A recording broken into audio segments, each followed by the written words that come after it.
Agora há pouco, a gente teve uma entrevista coletiva de diversas autoridades lá no sul da Bahia. O governador da Bahia, Rui Costa, falou com a imprensa, acompanhado de diversos ministros e outras autoridades que também fizeram esse sobrevoo pelas cidades que foram mais atingidas pelas enchentes. Tivemos o ministro da Saúde participando, o secretário executivo também no Ministério da Infraestrutura, que anunciaram medidas, verba, para já pensar na reconstrução e também no auxílio às pessoas que ainda estão sendo resgatadas. Tem áreas que, mesmo com a diminuição da chuva, ainda estão com a água subindo, porque a chuva atingiu cabeceira de rios e esses rios estão chegando muito volumosos, muito fortes a essas regiões que continuam em estado de atenção. A gente vai agora para a Bahia, inclusive, conversar com a nossa reportagem que está de olho na situação. É o Alan Dantas que está com a gente, é isso, Bruno? Isso, o Alan Dantas conversa conosco direto de Salvador. Isso aí, ele acompanhou essa entrevista coletiva, tem um resumo aqui das medidas que foram anunciadas, né, Alan? Boa tarde para você.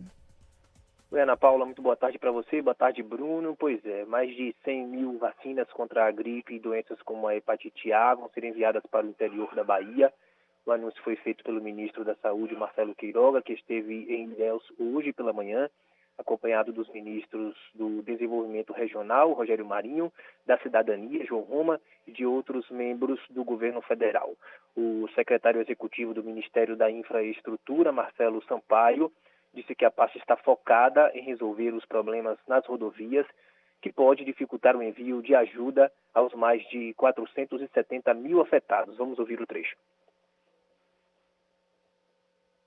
A gente já fez esforço no quilômetro 750, na 101, no quilômetro 811, ali cabeceiras de rios também foram comprometidas. Então o esforço do governo federal, do DENIT, o DENIT que a nossa homenagem ao DENIT, a PRF, que está 24 horas, 7 dias por semana, trabalhando de forma, desde o dia 5 de dezembro, nós tivemos a primeira interrupção, tem trabalhado. Como você disse, Ana Paula, o governador Rui Costa também participou do evento. Ele havia dito mais cedo que alguns municípios haviam perdido totalmente os estoques de vacina contra a gripe e Covid-19. Além disso, 80 milhões de reais foram liberados pela União para recuperar as rodovias federais aqui na Bahia.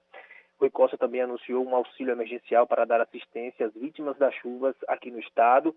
O valor a ser repassado será definido e divulgado em breve. A Bahia registra 20 mortos e 358 feridos por causa das fortes chuvas que atingem o estado, segundo o boletim de ontem da Defesa Civil aqui da Bahia. Já são mais de 470 mil afetados pelos temporais, 31 mil desabrigados e outros 31 mil desalojados. Já são 116 cidades atingidas, 100 delas já decretaram situação de emergência. Só para a gente ter uma noção do volume de chuva, dezembro deste ano é o mais chuvoso na Bahia em 32 anos, de acordo com o Centro Nacional de Monitoramento e Alertas de Desastres Naturais, e a média para o mês de dezembro é de 148 milímetros e este ano foi de 769 milímetros, 5 vezes mais, Ana Paula, do que a média histórica aí para o mês de dezembro. Pois é, tá absolutamente fora da curva mesmo essa chuva, né? Tá fora do normal para o que é esperado para essa época do ano. A gente vem falando aqui a respeito disso. E o pior, né, Alan, é que essa chuva ainda não parou. A gente tem a expectativa de o tempo começar a melhorar ou a chuva perder a força, mas assim, não vai parar de chover em definitivo. A gente está justamente no período em que ainda tem a condição perfeita para chuva, que é o período de temperaturas altas. Mas para vocês aí, já há alguma informação diferente sobre essa chuva perder a força um pouco antes? A gente tinha uma expectativa de que até o fim da semana pudesse chover mais forte. Isso mudou? Isso, a previsão continua sendo essa. Na região de Ilhéus e Itabuna, né, a gente está com reportagem. Felizmente não choveu de ontem para hoje, mas há essa expectativa e fica todo mundo em estado de alerta justamente pelo volume de chuva que caiu no fim de semana.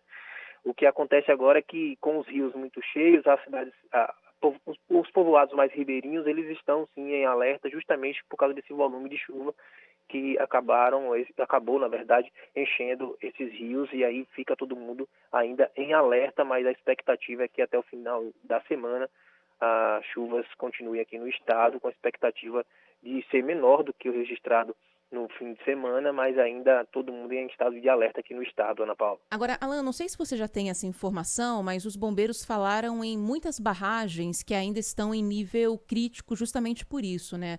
Algumas que se romperam foram barragens que estavam dentro de áreas particulares, fazendas, áreas de criação, de plantação, para conter a água por causa do período de seca. Então, não eram estruturas tão fortes, tão robustas e que acabaram cedendo.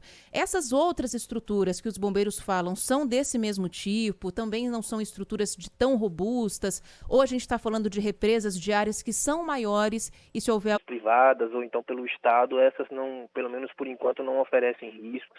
Essas barragens que acabaram rompendo de alguma forma, é justamente essas que as pessoas, os fazendeiros, as pessoas do interior fazem para justamente conter um pouco mais de água para justamente o período de seca. Essas algumas acabaram rompendo e acabou que a gente chama aqui no interior do estado e também aqui no Nordeste, chama de a barragem acaba sangrando, o açude acaba sangrando, que é nesse momento que o volume de água é muito grande e acaba não suportando, e aí essa barreira de areia, barro, o que seja, acaba rompendo, mas as maiores barragens aqui do estado estão todas com segurança, pelo menos são as informações passadas pelos órgãos responsáveis por essas barragens. Já essas mais, vamos dizer assim, amadoras, é que a gente pode dizer assim, essas sim ofereceram riscos para as pessoas que moram no decorrer do rio, mas as oficiais, as principais, estão sob segurança, Ana Paula. Tá certo. O Alan Dantas conversando com a gente sobre a situação da Bahia, direto da capital do estado, direto de Salvador. Obrigada pela sua participação, viu, Alan? Bom trabalho para você por aí. Uma boa tarde para vocês.